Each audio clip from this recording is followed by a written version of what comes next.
Hello बच्चों, आज हम देखेंगे बॉयंट फोर्स या थ्रस्ट, जिस फेनोमेना को हम बॉयंसी कहते हैं, डेंसिटी के बारे में देखेंगे और साथ में आर्किमिडीज प्रिंसिपल के बारे में देखेंगे। तो बॉयंट फोर्स क्या होता है? एक बीकर है हमारे पास, उसमें मान लो फ्लूइड भरा हुआ है। फ्लूइड मतलब क्या होता है? लिक्विड और गैस। फ्लूइड मतलब क्या होता है? लिक्विड या गैस। उस पर हम एक ऑब्जेक्ट को रखे तो कुछ अमाउंट ऑफ फ्लूइड को बाहर कर देगा। फ्लूइड को बाहर में कर देगा। उसको हम बीकर 2 में रखे मान लिए और उसका वेट नापे तो वो अपवर्ड फोर्स के बराबर होता है जितना ये ऑब्जेक्ट पर लगता है। तो weight is equal to buoyant force. और बॉयंट फोर्स मतलब क्या होता है? ये अपवर्ड फोर्स, किसी फ्लूइड में हम ऑब्जेक्ट को रखे तो उस पर एक अपवर्ड फोर्स लगता है, उसको बायंट फोर्स कहते हैं हम। और वो कितने के इक्वल होता है? जितना कि वो ऑब्जेक्ट फ्लूइड को डिस्प्लेस करा, जितना उसका वेट है, weight of fluid displaced is equal to buoyant force के बराबर होता है। और बॉयंट फोर्स को हम अपथ्रस्ट भी कहते हैं और ये फेनोमेना को हम बॉयंसी कहते हैं। Cos of buoyant force. Buoyant force का कॉस क्या है? जो नीचे से प्रेशर लग रहा है, मान लो P1, और ऊपर से प्रेशर लग रहा है मान लो P2, तो P1 ग्रेटर देन P2 होता है। जो नीचे से प्रेशर लगता है वो ग्रेटर होता है एज कंपेयर टू ऊपर के प्रेशर से। और हमको पता है pressure into area is equal to force होता है। तो नेट अपवर्ड फोर्स लगेगा। नेट फोर्स कहाँ पर लगेगा? अपवर्ड लगेगा। यही कॉस ऑफ बॉयंट फोर्स होता है कि नीचे का प्रेशर ज़्यादा रहता है एज कंपेयर टू ऊपर के प्रेशर से, जिसके कारण नेट अपवर्ड फोर्स लगेगा और वो net upward force buoyant force कहलाता है।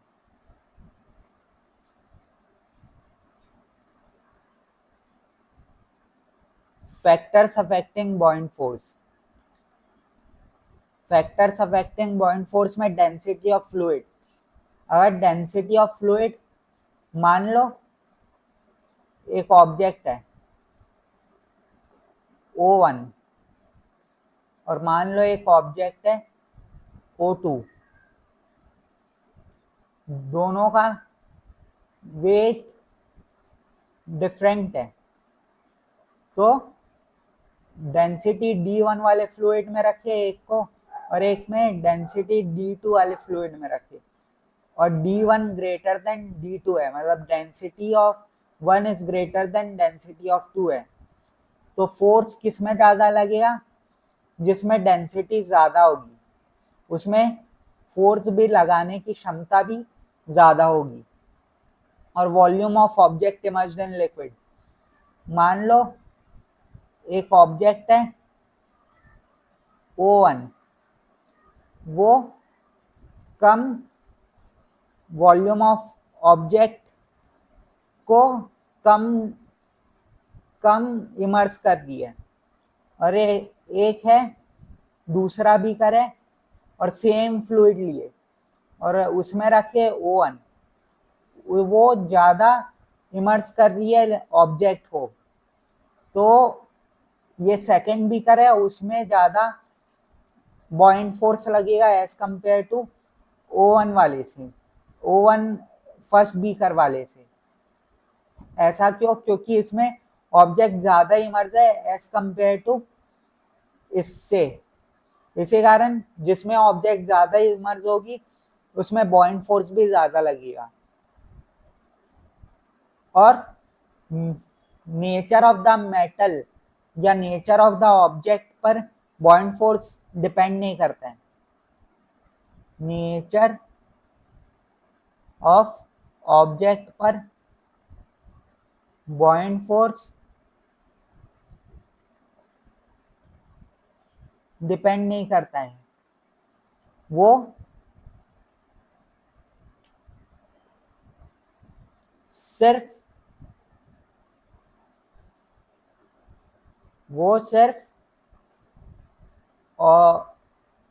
वॉल्यूम ऑफ फ्लूइड डिस्प्लेस्ड पर डिपेंड करता है। मतलब कि दो ऑब्जेक्ट हैं, एक O1 है जिसकी डेंसिटी ज़्यादा है, मान लो D1 उसकी डेंसिटी है O1 की, और वो D3 फ्लूइड में रखा है और पूरा इमर्ज हो गया। और मान लो एक O2 ऑब्जेक्ट है, उसकी डेंसिटी है D2 और वो फुली इमर्ज हो गया D3 लिक्विड में, और दोनों की डेंसिटी अलग है तो दोनों का वेट भी अलग होगा। तो वेट 1 और वेट 2 डिफरेंट होंगे, क्योंकि ये डेंसिटी 1 का है और डेंसिटी 2 का है, लेकिन दोनों का वॉल्यूम सेम है V, और दोनों लिक्विड में टोटली इमर्ज हो गए। तो D3,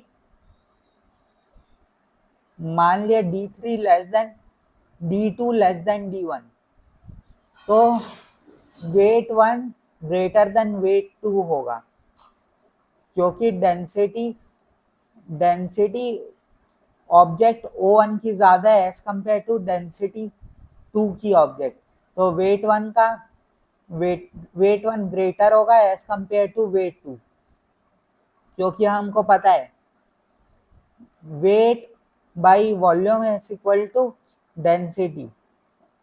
तो mass upon volume is equal to density, mass upon volume is equal to density, और mass into gravity force, gravitational acceleration is equal to weight. तो वेट 1 ग्रेटर देन वेट 2 होगा, पर दोनों की वॉल्यूम सेम है, तो दोनों पर बॉइंट फोर्स इक्वल लगेगा, B के बराबर। और कितना लगेगा? जितना वाटर या लिक्विड या फिर फ्लूइड जितने डिस्प्लेस हुए हैं, फ्लूइड जितना डिस्प्लेस हुआ है उसका जो वेट होगा उतना ही बॉइंट फोर्स लगेगा।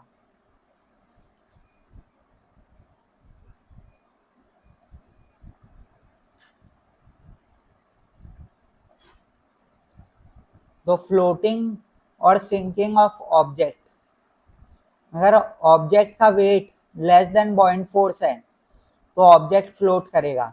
अगर ऑब्जेक्ट का weight equal to buoyant force है, ऑब्जेक्ट इक्विलिब्रियम में फ्लोट करेगा। और ऑब्जेक्ट का weight greater than buoyant force है तो ऑब्जेक्ट सिंक कर जाएगा।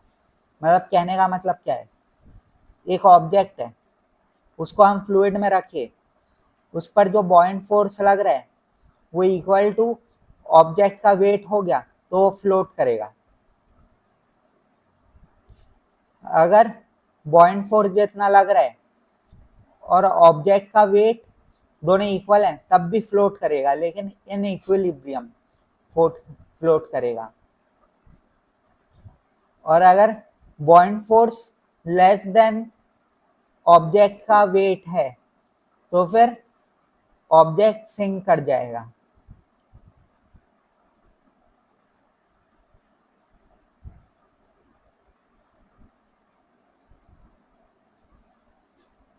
डेंसिटी क्या होती है? Density is equal to mass per unit volume होती है। इसकी SI unit kilogram per metre cube होती है और ये एक स्केलर क्वांटिटी है। डेंसिटी किसी स्पेसिफिक कंडीशन में ऑब्जेक्ट, ये वो ऑब्जेक्ट है, किसी स्पेसिफिक कंडीशन में मतलब टेम्परेचर, ह्यूमिडिटी वगैरह सेम है, उसकी डेंसिटी सेम होती है। इसी कारण ये प्योरिटी नापने का भी यूज आता है। प्योरिटी को मेजर करने का भी यूज आता है। लाइटनेस या हैवीनेस ऑफ सब्सटेंस डेंसिटी को रिप्रेजेंट करता है। ऑब्जेक्ट जिसकी लेस डेंसिटी है लिक्विड से वो फ्लोट करेगा। जो ऑब्जेक्ट ग्रेटर डेंसिटी है एज कंपेयर टू लिक्विड जिसमें वो डूबा हुआ है वो लिक्विड में सिंक कर जाएगा और density decreases with temperature. Density बढ़ेगा, टेम्परेचर को हम घटाएंगे क्योंकि पार्टिकल्स पास पास आ जाएंगे और डेंसिटी बढ़ जाएगी। और डेंसिटी कम होगा अगर टेम्परेचर को बढ़ा देंगे क्योंकि पार्टिकल्स दूर दूर चले जाएंगे और डेंसिटी कम हो जाएगा। आर्किमिडीज प्रिंसिपल, मैंने आपको बातों ही बातों में आर्किमिडीज प्रिंसिपल भी समझा दिया। आर्किमिडीज प्रिंसिपल क्या होता है? ये फ्लूइड है, मान लो फ्लूइड 1, उसमें हम वो ऑब्जेक्ट डाले तो कुछ वेट ऑफ फ्लूइड को डिस्प्लेस करेगा, उतना ही उस पर बॉयंट फोर्स लगेगा। उस पर बॉयंट फोर्स लगेगा बी, उतना ही जितना वेट ऑफ फ्लूइड को डिस्प्लेस करा है। वेट ऑफ फ्लूइड जितना डिस्प्लेस करा है वो ऑब्जेक्ट, उतना ही उस पर बॉयंट फोर्स लगेगा। यही आर्किमिडीज प्रिंसिपल है। तो एक स्टोन को थ्रो करते हैं और वो सिंक कर जाती है लिक्विड में। ऐसा क्यों? स्टोन को पानी में अगर हम डालें तो सिंक कर जाती है। ऐसा क्यों? क्योंकि स्टोन जितना वेट ऑफ वाटर डिस्प्लेस करता है वो कम होता है as compare to the weight of stone. इसी कारण स्टोन डूब जाता है इन वाटर। एक पीस ऑफ वुड को हम पानी में डालते हैं तो वो तैरते रहता है। ऐसा क्यों? क्योंकि weight of water displaced is equal to weight of the wood. इसी कारण शिप ऐसे डिजाइन करी जाती है कि वो लार्ज अमाउंट ऑफ वाटर को डिस्प्लेस कर सके और बॉयंट फोर्स उस पर ज्यादा लग सके जिसके कारण वो तैरे।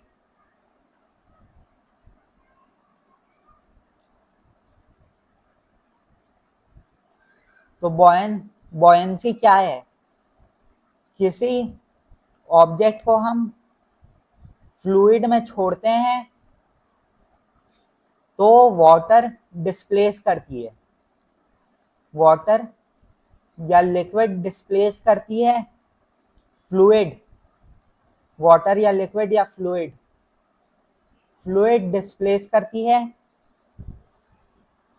और ये फ्लूइड का वेट जितना वो डिस्प्लेस करी उतना ही बॉयंट फोर्स उस पर लगता है।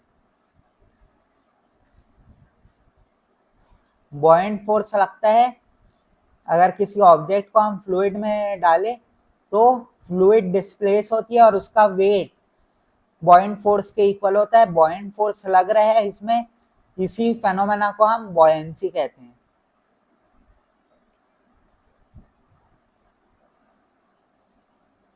Why does a stone sinks in water but wood floats? क्योंकि जब स्टोन को हम डालते हैं फ्लूइड में तो क्या होता है, जो वेट ऑफ फ्लूइड डिस्प्लेस हुई वो लेस वेट होता है as compare to the weight of stone. इसी कारण स्टोन सिंक कर जाती है। लेकिन जब वुड को हम डालते हैं फ्लूइड में तो wait of fluid displace greater than और इक्वल टू हो जाता है वेट ऑफ स्टोन। इसी कारण वो वेट ऑफ वुड तो वुड फ्लोट करते जाते हैं।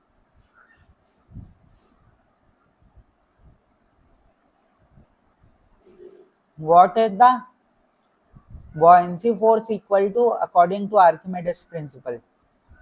Buoyancy force is equal to weight of liquid displaced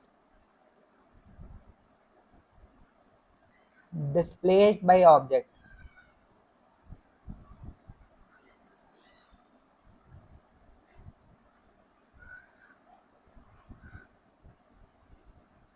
Why does ship made of iron floats while solid iron ball sinks? ऐसा इस कारण होता है क्योंकि शिप इस तरीके से डिजाइन करा जाता है कि वो वाटर ज्यादा डिस्प्लेस करे और उस पर बॉइंट फोर्स ज्यादा लग सके, बट सॉलिड आयरन बॉल उतना वेट ऑफ लिक्विड को डिस्प्लेस नहीं कर पाता है जितना कि बॉइंट फोर्स लग सके, और बॉइंट फोर्स कम लगता है इस कारण वो सिंक कर जाता है। Why does an inflated balloon rise in air? क्योंकि वेट ऑफ एयर डिस्प्लेस जितना करे रहता है वो ग्रेटर देन और इक्वल टू होता है वेट ऑफ बलून के, इसी कारण वो एयर में तैरता है, मतलब एयर में इन्फ्लेट राइस अप कर जाता है। What happens to buoyant force when an object is completely immersed in water? It will be maximum, क्योंकि maximum amount of water को displace कराएं। डेंसिटी पर क्वेश्चन एंड आंसर देख लेते हैं। What is density? Mass per unit volume is density. इसका ऐसा unit KG पर मीटर क्यूब होता है।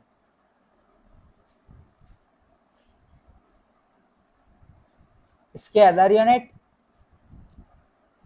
सेंटीमीटर, किलोग्राम नहीं, ग्राम पर सेंटीमीटर क्यूब भी होते हैं other unit. If two objects are of same size but one is heavier, which has more density? The heavier one has more density. Why does ice floats in water? Due to cage-like structure of water. Cage-like structure of water. Cage-like structure of ice. Cage-like structure of ice. इसकी density कम होती है, ice की density कम होती है as compare to water density, इसी कारण आइस फ्लोट करती है in water. Why do some things floats in water and some things? तो अगर ऑब्जेक्ट की डेंसिटी कम होगी एज कंपेयर टू वाटर तो फ्लोट करेगा, लेकिन अगर ऑब्जेक्ट की डेंसिटी ग्रेटर रहेगी एज कंपेयर टू वाटर वो सिंक कर जाएगा, डूब जाएगा। मतलब a block weighs 250 gram and takes 50 centimeter cube of space. What is its density? Density is equal to mass per unit volume होता है, तो 250 divided by 50 तो 5 ग्राम पर सेंटीमीटर क्यूब इसकी डेंसिटी रहती है। डेंसिटी किस प्रकार से हेल्पफुल होता है? क्योंकि वो प्योरिटी नापने के काम आता है और हमको ये बताता है कि वाटर में कोई ऑब्जेक्ट फ्लोट होगा कि वो सिंक कर जाएगा, इस कारण डेंसिटी यूजफुल होता है। आर्किमेडिस प्रिंसिपल पर हम क्वेश्चंस एंड आंसर्स देख लेते हैं। आर्किमेडिस प्रिंसिपल क्या होता है?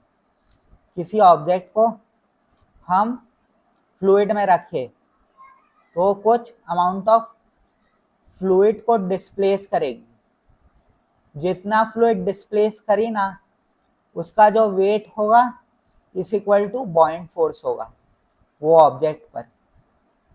बॉइंट फोर्स ऑन ऑब्जेक्ट, यही आर्किमेडिस प्रिंसिपल कहते हैं। What is the upward force on an object in water called? It is called buoyant force.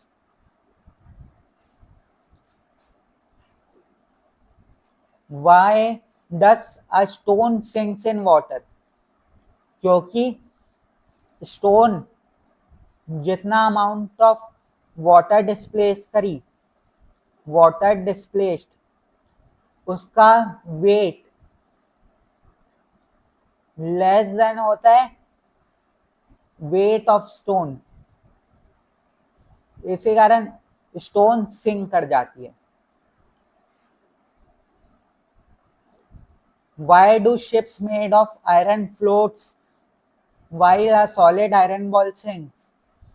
ये इस कारण होता है क्योंकि बोट इस तरीके से डिजाइन करा जाता है कि वो मैक्सिमम अमाउंट ऑफ वाटर को डिस्प्लेस कर सके और उस पर बॉइंट फोर्स ग्रेटर लग सके और वो वेट ऑफ बोट को बैलेंस कर दे और बॉइंट फोर्स ज्यादा लग सके। इस कारण ऑब्जेक्ट मतलब इधर शिप फ्लोट कर जाता है। लेकिन आयरन बॉल के साथ क्या होता है, सॉलिड आयरन बॉल को हम वाटर में डालते हैं तो वो जितना अमाउंट ऑफ वाटर डिस्प्लेस करती है उसका वेट लेस देन होता है वेट ऑफ आयरन बॉल। इस कारण जो आयरन बॉल रहती है वो सिंक कर जाती है। Why does an inflated balloon rises in air? Inflated balloon क्यों राइज करता है इन एयर? क्योंकि वो बॉयंट फोर्स ग्रेटर देन होता है, buoyant force on balloon greater than होता है वेट ऑफ बलून के। इस कारण वो राइज कर जाता है in air. Why does an inflated balloon rise in air? अभी हम बताएं। What happens to the buoyant force if an object is fully dipped in water? The buoyant force becomes maximum because the object displaces the maximum amount of water to equal to its own volume. Thank you.